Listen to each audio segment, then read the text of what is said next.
Today we're going to be going over ACL rehab and how you can dominate the first week.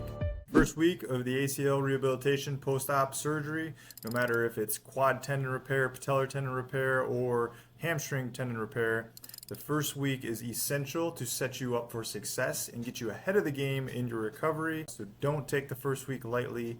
Doing what you need to do and doing it right off the get-go is extremely important. So here are some goals that you're going to have, or some different problems that I'll see within the first week of rehab under normal physical therapy circumstances. So can't stress this enough. The importance of getting your extension back as soon as possible is the number one goal you should have, especially in the first week, and really until you regain your hyperextension back into the knee with something we call the heel pop exercise. There's nothing more important. That should be your sole focus until you can do that particular exercise. So you're not just doing this once a day and calling it good. If you want to try to get ahead of schedule, you need to be doing it 4 to 5 times per day to get this taken care of as soon as possible. Second issue that I see often in ACL rehab, especially in the first week, is clinicians are afraid to challenge your quad and afraid to load you.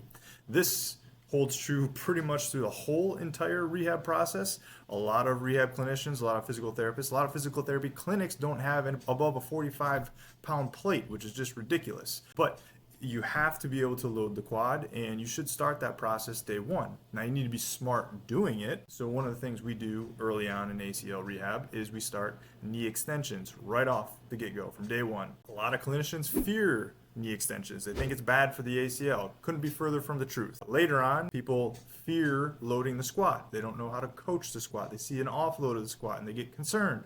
They don't know how to address it. Being able to load the quad and knowing how to do so in a progressive manner is one of the best skills you can have as a clinician if you are treating ACLs. And if you are an ACL patient, if you have someone who is afraid to load your quad and doesn't know how to squat, doesn't know how to perform challenging exercises, then you should be finding a different clinician. Finally, this kind of goes along with the last one, lower stimulus for longer periods of time equals more atrophy, and the longer you delay challenging the body, the longer you delay quad growth. So you should always emphasize quad strength throughout the whole entire process, but the more atrophy you experience, the longer this whole entire process is going to drag out. I see people who still have a weaker quad on the affected side greater than 1 year out post-operatively. And even when they return to play, sometimes people return to play, unfortunately, when they still have a weaker quad compared to their other side, or in general, the person maybe has weak quads on both sides. You need to be able to challenge the exercise. You should start this process from day one, and your clinician should have a plan to take you through this process and regain all of that quad strength, honestly, around the 6-month mark. So there is some time to get that, but again, the more atrophy you experience early on, the longer that process is going to take. So week 1 solutions for you if you are getting started with rehab and watching this video maybe before surgery, wanting to know what to do immediately. Number 1, again, priority is that extension and the heel pop activation exercise. You're going to do that 5 times per day. We'll get into a demonstration of what that exercise is in a moment. We're going to have a 1-minute stretch followed by 20 to 30 reps of this heel pop exercise. Second is knee bending. So knee bending stretches, really I only need you to do this 3 to 5 times per day. People focus too much on bending the knee early and often, and so what I see from this is because they focus on bending the knee so much that the knee becomes more painful and thus limits their ability or frequency that they can extend the knee because they've been focusing too much on knee bending early on.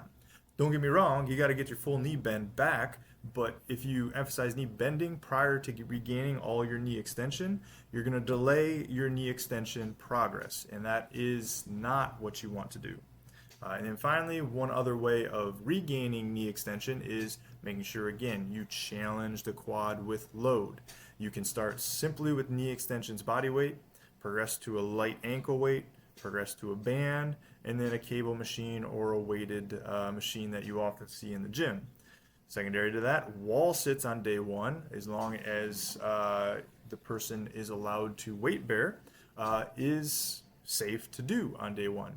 And even in some circumstances, when people are partial weight bearing, I might have somebody do a wall sit if they display enough quad ability and if they display the decreased amount of pain to where it feels safe to do. And then eventually we're going to progressively load this to box squats, to squat to parallel as appropriate as time goes on. That's not going to happen in the first week, but again, your clinician should know how to progress you along these goals. And a good goal is by week 5, you should have a 45-pound goblet squat that is to parallel. So here's what you're really looking for. What does it look like in practice? Well, here is an example of the heel elevated towel stretch that you're going to do for 1 minute. So we're going to stretch into knee extension.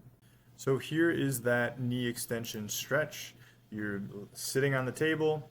You're going to use a towel to lightly pull that foot back to neutral. I don't want you to overly aggressively pull back because then your calf stretch is going to limit your knee extension. But we do want to stretch the calf with the hamstring.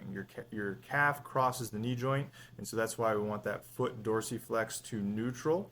So that's where the towel comes in, and then you're going to use your hand to push above the kneecap and push straight down towards the table so that your knee pushes down towards the floor, and you're almost trying to lift the heel up slightly up off the table as you push your knee down, because that will lead to the next exercise, which is called the heel pop exercise.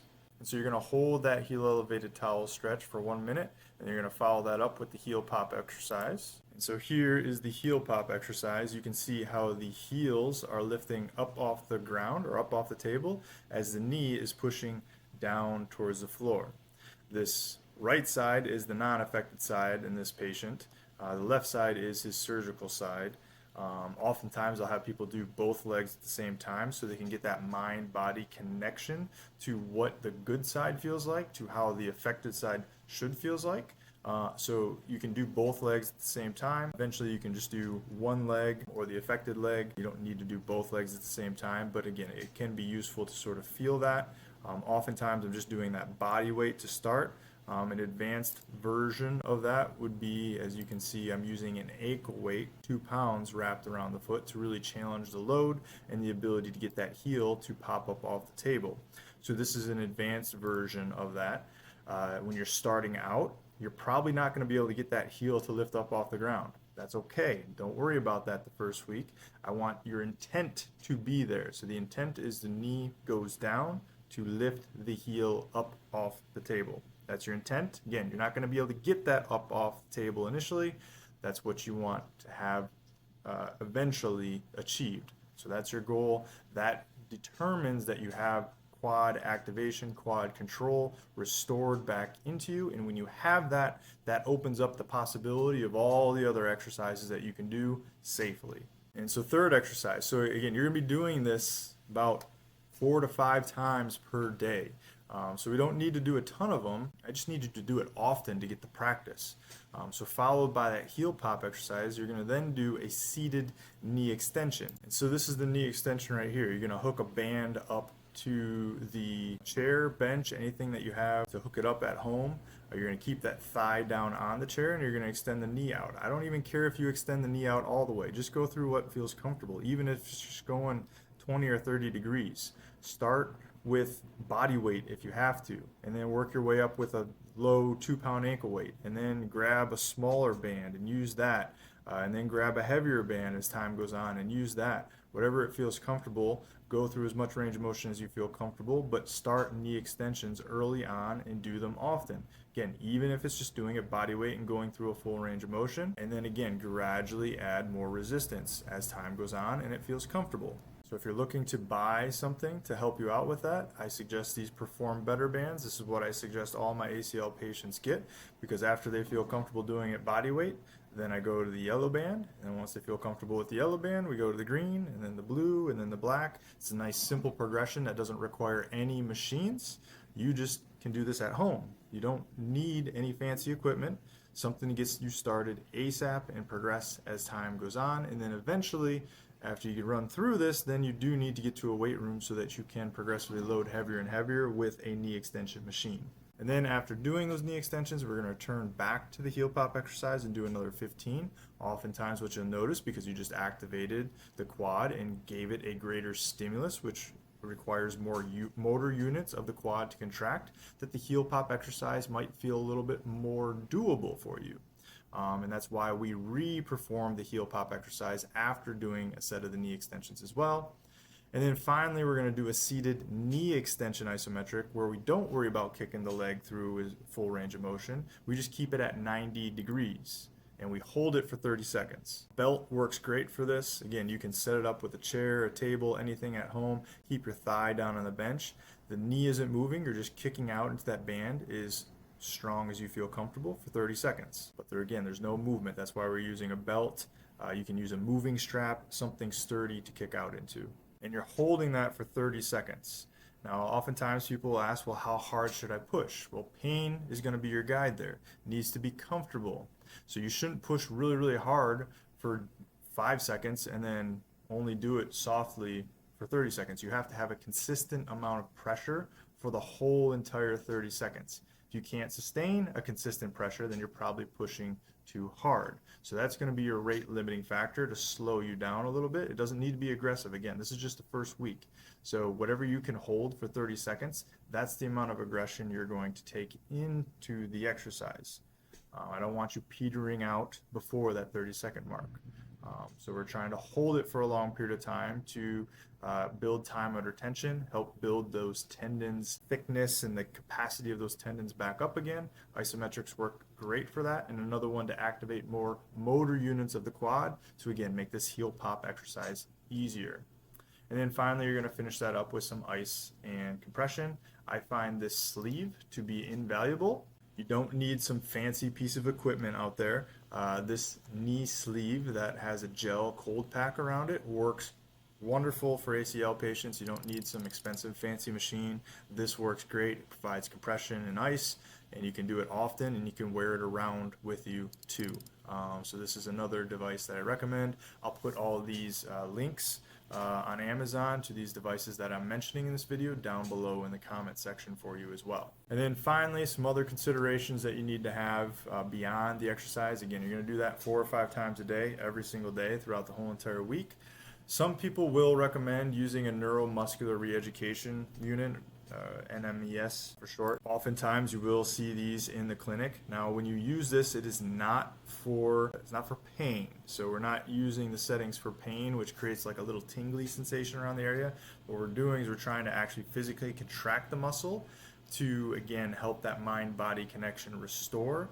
It should not be very comfortable. It isn't comfortable, in fact, but it is useful to regain that quad control if you're struggling with that early on. And again, the sooner we get to that, the sooner we can get to bigger and better exercises. So this may be something that you look into, or if you are going to see somebody for PT, they should be able to do this for you as well too.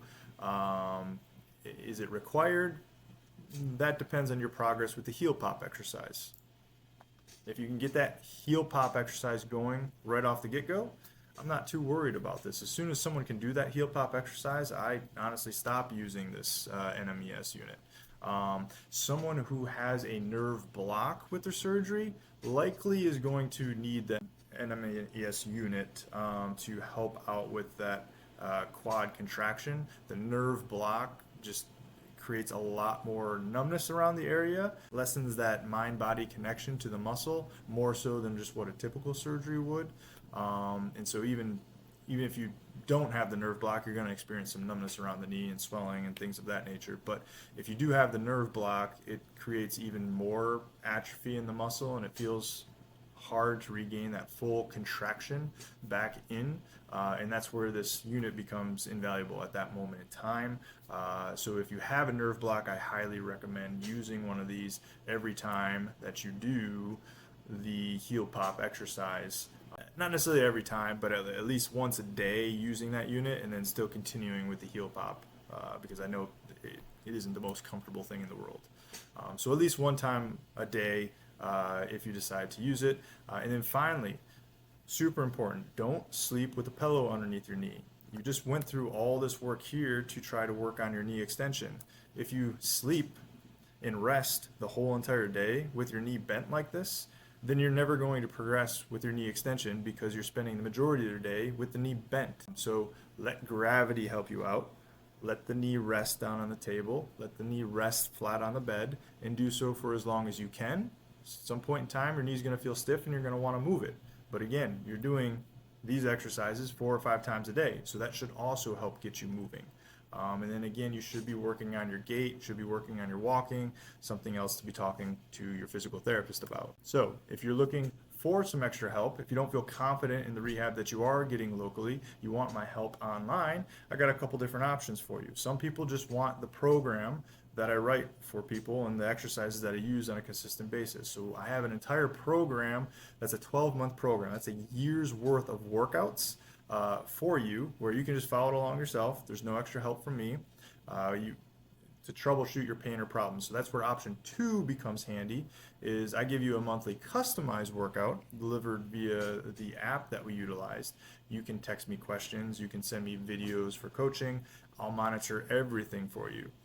This program is also updated monthly to progress as you progress and adjust it to your specific needs, because this is an injury and progress is never, unfortunately, perfectly linear. There is some ups and downs and volatility that goes along the way, and so that's where having someone who knows what they're doing, knows how to address those issues as they arise, knows how to avoid those issues from potentially arising, that's where having someone like me look over and oversight that program is invaluable in my opinion. But again, there's going to be differences in cost there, so whatever you feel comfortable with, you can find the pricing out over at the website at sportsrehabexpert.com, or you can email me, greg@sportsrehabexpert.com. As of today, for that workout, it's $97. If you're looking for a customized workout and constant access to me to ask questions and send video for form and technique, that's $145 a month. Some people will do a combination of things where there is an additional option of just doing online Zoom sessions, sort of one-off sessions. Those are 1 hour and 30-minute sessions, and the pricing's listed here. That pricing is always subject to change, so again, check Sports Rehab Expert out to see current pricing, or just email me, greg@sportsrehabexpert.com, to find out what the pricing currently is, as well as ask me any questions before getting started. And if you're local to the Ann Arbor, Michigan area, I'd happy to be working with you directly. You can visit my website here at annarbor.physio if you are around the Ann Arbor, Michigan area. So thanks for watching. Hope you found this video useful. Again, be sure to take that first week serious. Cannot stress that enough. That sets you up for success. So get ahead in your first week. If you found this video useful, please like and subscribe to the channel. It really helps us out. Drop us a comment below. Give us that fist bump pound emoji if you found it useful. That helps the algorithm keep pumping out our videos so we can put out more videos like this that are helpful to you, to help you overcome an injury and get back to the sports that you love. Other things you can type in the comment are further questions you may have, or give us a future topic of discussion that you'd like to see a video like this on. We'll be back at it soon with another video. Thanks for watching. Stay tuned.